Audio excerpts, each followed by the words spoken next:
Well, this is going to be the start of a new build series. What I want to do is I'm going to let this thing lay frame.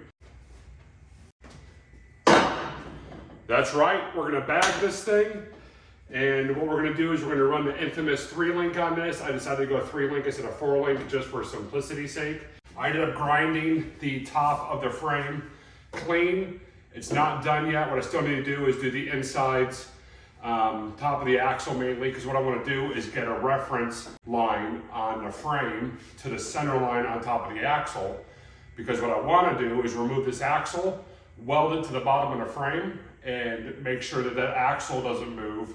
So what I do end up doing the 3-link, and I weld it to the axle, the data number chain. You want to have as clean of a surface as you can, but because I'm going to be cleaning it, I'm going to be throwing sparks. So let me show you what I got going on with the fuel tank. What I want to do is take the filler neck and vent tube off. That way when I'm throwing sparks, I don't have an issue with vapor coming out of the vent and catching fire on this thing. So what we're going to do is we're going to pull these two off. I already loosened up the hose clamps. I'm going to take some latex gloves, double them up, and I want to actually clamp them onto these two ports, just so it minimizes the risk of a fuel issue or a fire issue. But no guarantees there won't be a fire. I'm really hoping there's not. What you guys want to do at your own garage and at your own shop is on you. I'm at least trying 16% more than normal to not create a fire. That's just the plan. That's the hope. That's the hope. Go ahead and just...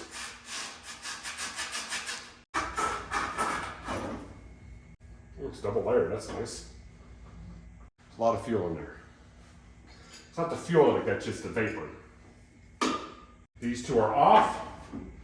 I am getting a lot of fumes in my face.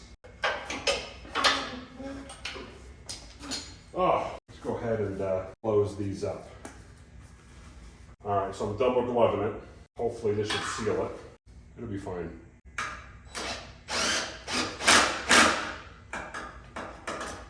Oh yeah, works great. Different hose clamp. Let's get in here, get some hose clamps.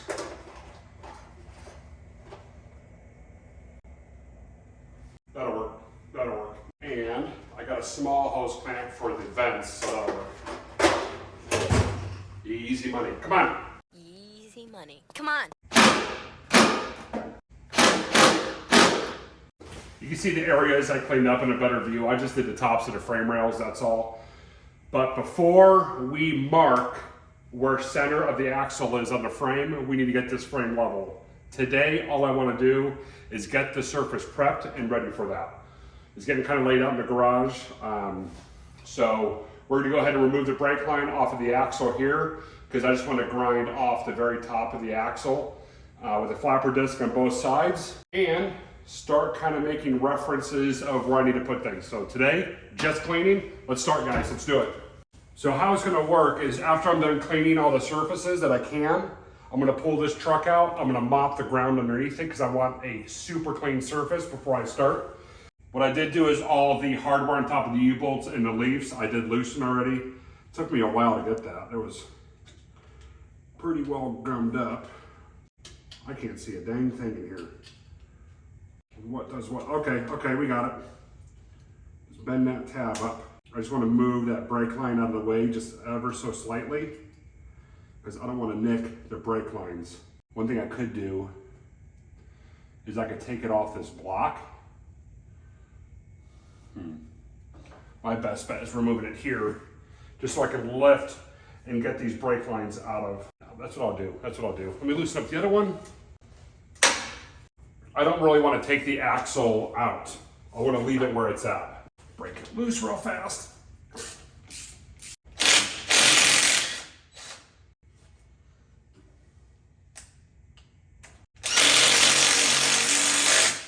One for each side. I didn't know that.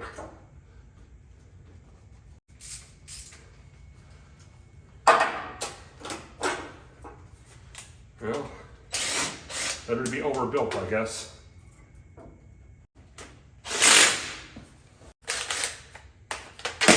These coveralls make me look fat. I bet they do. I bet they do. All right. Got the old grinder. That one's toast. That's old. Let me show you what I got. I I have got a brand new box from Benchmark Abrasives. Check them out on Instagram. If you got a project that you're working on, tag them and they'll post it. Let me go ahead and slice that open, slice that open. So I've got 50 cutoff wheels.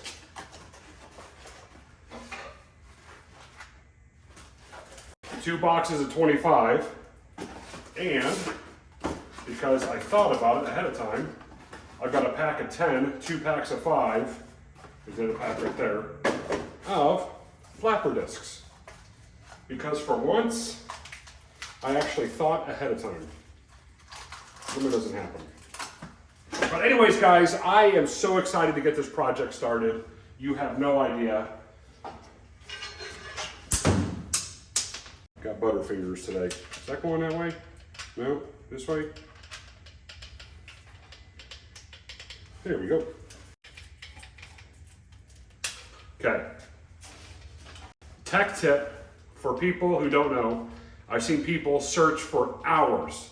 I'm not kidding, hours, and try with multiple tools the key to open up one of these, okay? If you don't have the key, you can't get your tooling off. For the people who don't know, because I know there's a lot of people who do know, I'm not special. Maybe I am. Lock it down so your tool can't move, right? Loosen it by hand.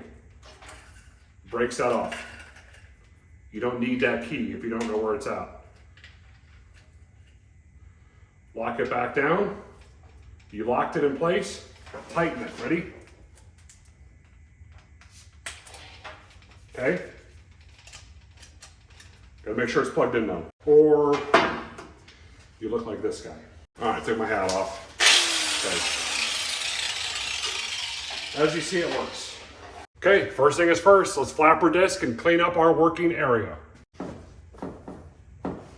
Also, I got some rags and some towels and stuff to cover up what's left of my fuel tank. Start working. Okay, first thing is first before anything, I want to take a bunch of the grease junk off.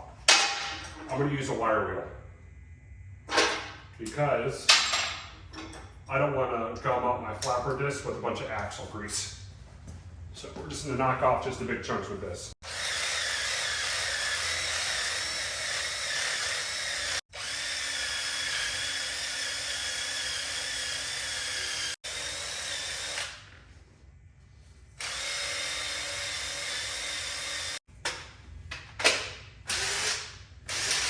Got a nice fresh battery, should run a little harder.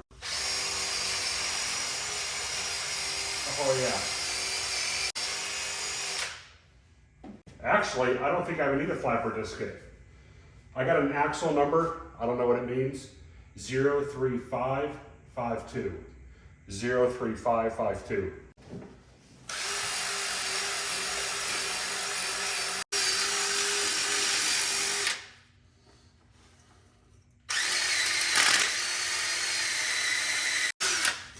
Now what I'll do is for everything that welds onto the axle, what I'm going to do is I'm going to grind it with a flapper disc, make it super clean, make that metal as clean as I can. So let's work on the other side. As you saw, we just cleaned up the frame on this thing quite a bit. Ended up taking the wire wheel to it. Cleaned up the axles, cleaned up underneath the frame, on top of the frame, all that jazz. I even moved cars around, got the wagon over there, put the Ferrari on that side.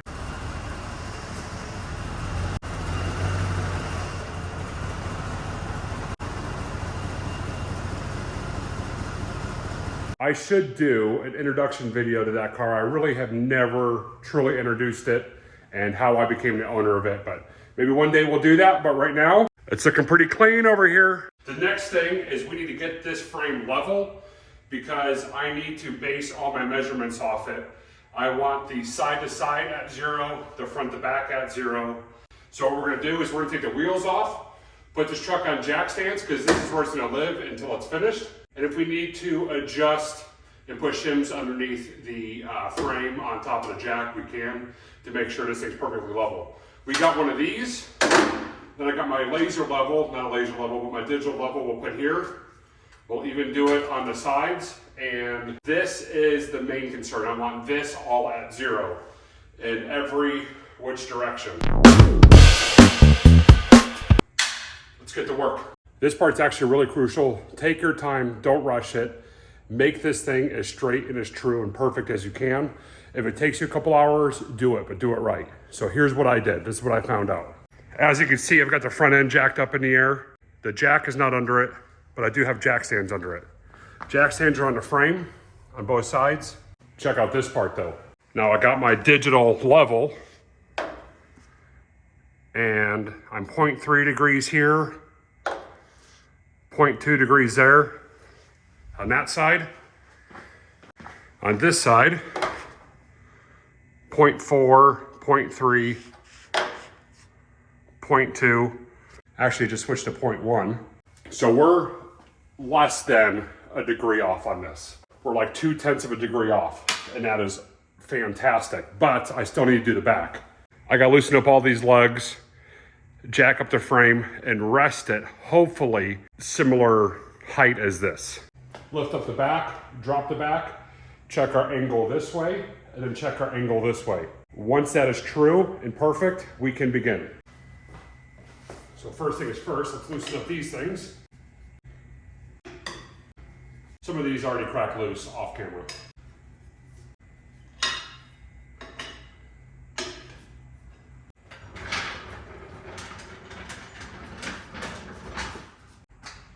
All right. A little easier with the bed outfit to see stuff.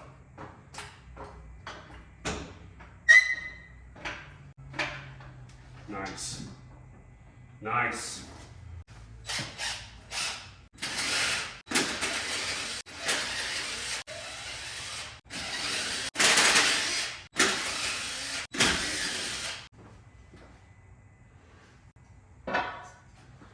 These ones are the ones I need.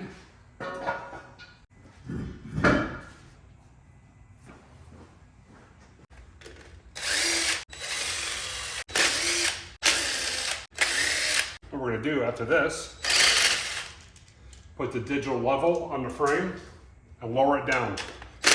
So we got it as close to zero as we can. If we need to shim those jacks, we can.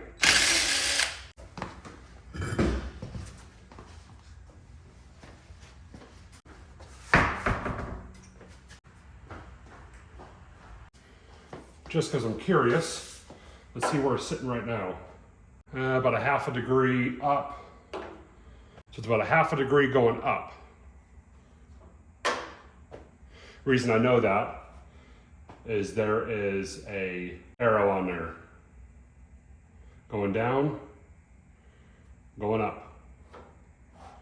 So we're at a 1/2 degree. Let's get our jack stands ready.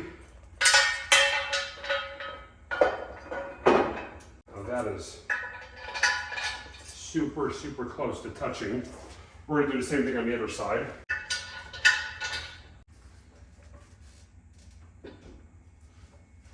Still a 1/2 degree. So all I'm gonna do is play with the jack stand here. So we went down 1 notch, okay? And do the same thing on the other one. Take your time. Like I was saying earlier, if this takes you an hour, it takes you an hour. Don't rush it, okay? Take your time. Everything is based off of these measurements.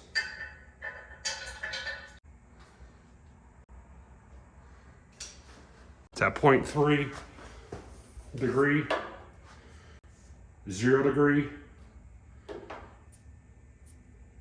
I'm liking this. I'll take a 1/2 degree any day. 0.3, 0.1 down, 0.4 up. So we're on the other side of 90. So that's a 1/2 degree.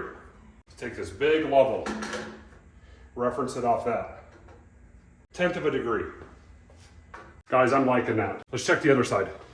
Having dirt and dust there can throw it off a lot. 0.3, 0.2. Now those are both going down. Plus this frame is not perfectly straight either. 0.2 of a degree up, 0.2 of a degree down. Remember, if you're on this side of 90 going down, this side of 90 going up, you add the two numbers, right? So 0.2 up, 0.2 down, which makes it total 0.4 of a degree. We got real lucky. Now let's check across. Put that here. I'm gonna go right above the axle. 1 degree down. So I need to shim that jack, okay? Because we're at 1 degree, which really is not bad. And I need to shim that one up.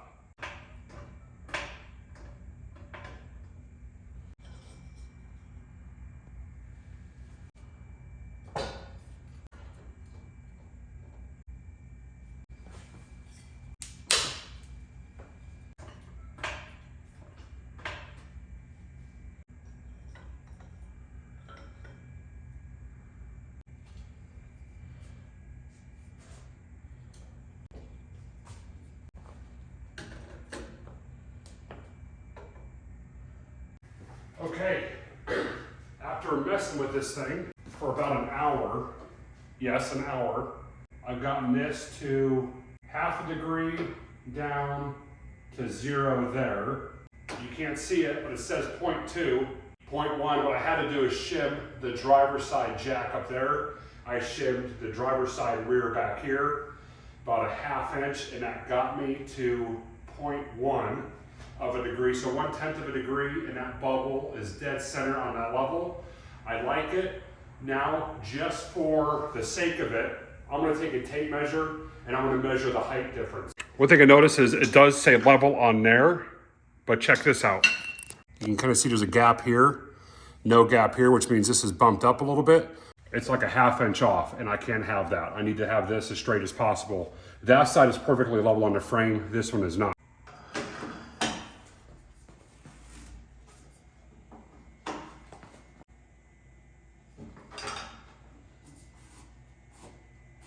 Try and take some of that bend out of it, because that's what's throwing this thing off.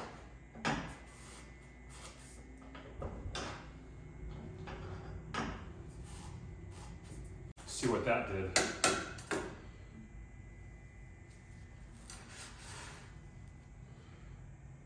So you're not going to believe this. It took me about 2.5 hours, 3 hours to get that perfect. I had to reshim the front a couple times, reshim the back a couple times, go back and forth, left, right. But what I'm getting at is take your time on this. If it takes you a night to make sure it's level, make sure it's level. I don't care if it's 2 degrees off, 2 degrees is not good enough. Make it under 1 degree. If you can make it under 1/2 degree, that's even better. I'm probably a little strict with it, but I like to make sure that my stuff is perfect. So when it's done and I'm driving down the road, I don't have to worry about it. It's not in the back of my mind if I did a step wrong or if I skipped a step. Thanks everybody for watching in this episode. This one was kind of boring, but we need to get everything straight and true to make sure that this 3-link goes in there perfect. And the next one, we're gonna mark out dead center on the axle. And then after that, we're gonna suck that axle all the way up to the frame and weld it in place. But thanks everybody for watching. See you in the next one. Bye.